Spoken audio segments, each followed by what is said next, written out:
Bienvenue sur Émergence. Je m'appelle Déborah, entrepreneure et créatrice de contenu, et dans ce podcast, je partage avec toi mon parcours, mes réflexions et mes expériences. Tout ce qui m'a permis d'évoluer autant dans mon business que dans ma vie. Ici, l'objectif est simple, t'offrir un moment pour ralentir, prendre du recul et mieux te comprendre. Mais surtout, trouver des clés pour grandir et passer à l'action à ton rythme. C'est un peu comme une pause pour toi, un espace où tu peux te retrouver, te réaligner et avancer. Alors, installe-toi confortablement et c'est parti pour l'épisode du jour. Hello, j'espère que tu vas bien. Aujourd'hui, j'ai envie qu'on prenne un vrai moment ensemble pour parler de quelque chose d'assez difficile à identifier, quelque chose qui ne se voit pas forcément au premier regard, mais qui peut pourtant avoir un impact énorme sur notre manière d'avancer dans la vie. Il y a ces périodes où, sans trop savoir pourquoi, on a l'impression de ne pas avancer comme on le voudrait, comme si quelque chose bloquait ou comme si on était freiné sans réussir à mettre des mots clairs sur ce qui se passe vraiment. Et souvent dans ces moments-là, on a tendance à chercher des explications autour de nous, dans les circonstances, dans le manque de temps, dans la fatigue ou même parfois dans les autres. Mais avec du recul, on se rend compte que ce n'est toujours pas aussi simple et que ce frein ne vient pas forcément uniquement de l'extérieur, mais qu'il peut aussi venir de nous-mêmes, de manière beaucoup plus discrète, plus subtile, voire presque invisible. Et si tu écoutes ce podcast depuis quelque temps, tu sais qu'on a déjà parlé ensemble des doutes, des peurs, de ces pensées qui s'installent, parfois presque automatiquement dans notre esprit, de ces petites voix intérieures qui influencent notre manière de voir les choses, de nous percevoir et d'agir au quotidien, souvent sans même qu'on ait pleinement conscience sur le moment. Mais aujourd'hui, j'ai envie d'aller un peu plus loin avec toi, parce qu'il y a quelque chose qui relie tous ces éléments entre eux, et quelque chose de beaucoup plus global, mais aussi beaucoup plus insidieux, et surtout beaucoup plus présent dans nos vies qu'on ne le pense. Ce mécanisme, c'est l'autosabotage.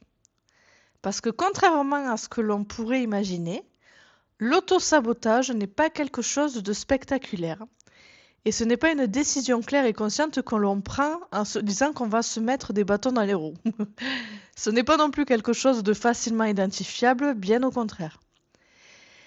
C'est quelque chose qui s'installe progressivement à travers une accumulation de petits comportements, de micro-décisions, d'hésitations, de reports ou même d'inactions qui, prises individuellement, peuvent sembler totalement anodines, mais qui, mis bout à bout, finissent par créer un véritable frein dans notre évolution. Et ce qui rend ce mécanisme encore plus particulier, c'est qu'il apparaît très souvent à des moments clés, à des moments où quelque chose pourrait justement évoluer pour nous, ou une opportunité qui se présente, où on pourrait s'en sortir de ce que l'on connaît déjà, et essayer quelque chose de nouveau ou simplement passer à un autre niveau. Et c'est précisément à ces moments-là que presque inconsciemment, on peut commencer à ralentir, à douter, à repousser ou à éviter. Et ça, ce n'est pas quelque chose que je te partage de manière théorique, c'est quelque chose que j'ai réellement vécu et que je vis encore parfois aujourd'hui, même avec du recul. Je me souviens notamment d'une période où je refusais régulièrement de sortir avec des amis. Et sur le moment, tout me semblait logique. J'étais fatiguée et j'étais pas forcément dans le bon état d'esprit. J'étais pas motivée et j'avais toujours une bonne raison de dire non. Ce qui faisait que je remettais jamais vraiment ce comportement en question.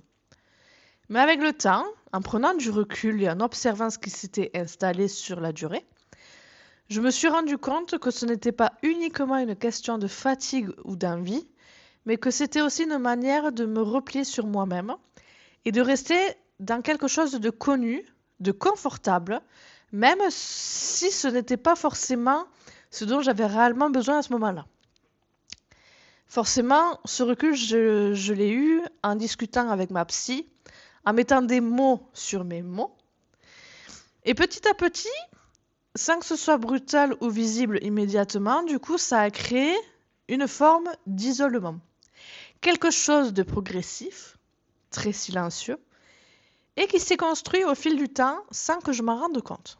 Et c'est justement ce qui rend l'auto-sabotage difficile à identifier, c'est qu'il ne fait pas de bruit, il ne crée pas de rupture nette, il ne te bloque pas frontalement, mais il s'installe doucement en se cachant derrière des justifications qui, sur le moment, paraissent totalement valables. Alors attention, l'auto-sabotage ne concerne pas que les projets que l'on entreprend, donc les projets business, mais il s'installe dans tous les domaines de notre vie. Et il y a aussi des situations encore plus subtiles où l'on peut passer à côté d'opportunités sans même se rendre compte que ça en était réellement, simplement parce qu'à ce moment-là, on ne se sent pas prêt, pas légitime ou pas capable de reconnaître sa propre valeur. Alors au lieu d'aller vers ces opportunités, on dirige son énergie vers d'autres choses, vers d'autres activités qui donnent l'impression d'avancer, de faire quelque chose pour rester en mouvement, mais qui en réalité ne nous font pas vraiment évoluer. Et c'est là qu'il y a quelque chose d'important à comprendre. C'est qu'on peut être en mouvement sans être en progression et que cette illusion d'avancer peut parfois être une forme d'évitement. Et avec le temps, j'ai compris que ce n'était pas simplement un manque de motivation ou un problème d'organisation, mais aussi une manière d'éviter un certain inconfort émotionnel, de ne pas avoir à faire face à certaines peurs, à certains doutes, ou encore, j'arrive plus à parler, ou encore à certaines réalités qu'on n'est pas encore prêt à regarder en face. Et ce qui est encore plus intéressant là-dedans, c'est que ce mécanisme ne se limite pas uniquement à ce que l'on vit intérieurement, mais qu'il peut aussi être influencé par notre environnement, par les discours que l'on entend régulièrement, par les attitudes que l'on peut observer autour de nous, ou que l'on finit, parfois inconsciemment, par normaliser. Et je le vois très concrètement dans le quotidien, notamment à travers certaines réactions face au changement, certaines phrases pessimistes qui reviennent souvent, et comme si anticiper l'échec ou refuser d'essayer, ou que du coup refuser d'essayer devenait une forme de protection. Pendant longtemps, j'ai simplement perçu ça comme de la négativité, mais aujourd'hui, je me demande si c'est pas aussi une forme d'auto-sabotage, parce que comment expliquer? Parce que cette manière de rester dans quelque chose de maîtrisé, même si ce n'est pas satisfaisant, il y a beaucoup de sous-sous-sous.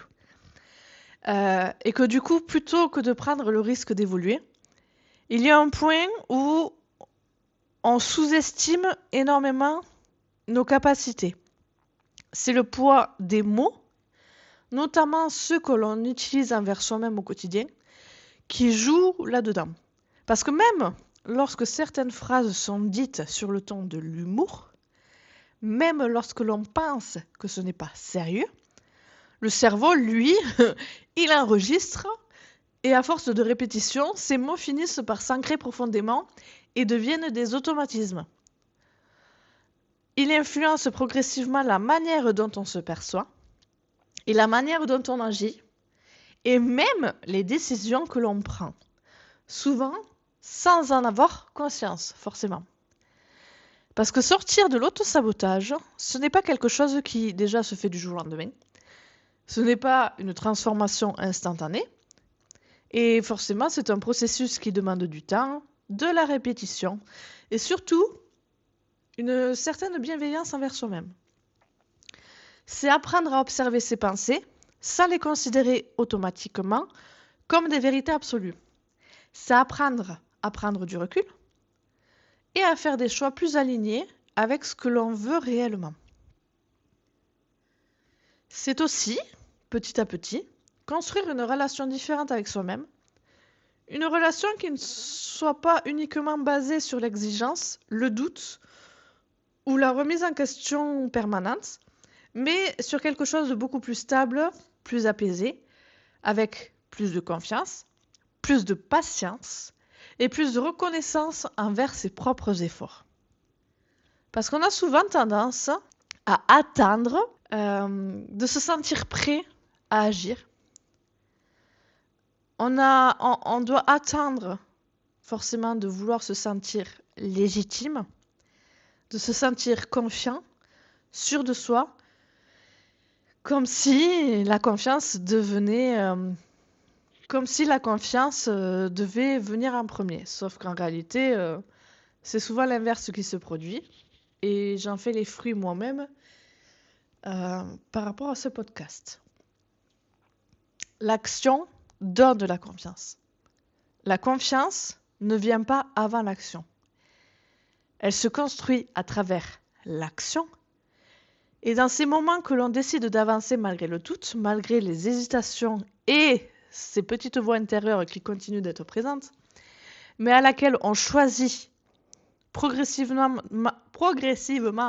de ne plus donner autant de pouvoir, ce sont justement ces moments-là, souvent discrets et invisibles, que les choses commencent vraiment à changer. Alors aujourd'hui, avant de terminer, j'aimerais te laisser une petite question. Une question qui peut paraître simple en apparence, mais qui mérite vraiment que tu prennes un moment pour y réfléchir, sans te juger et sans chercher une réponse parfaite. Quelle est cette chose que tu continues de repousser, non pas parce que tu n'en es pas capable, mais parce qu'une partie de toi doute encore, hésite encore, ou n'ose pas complètement.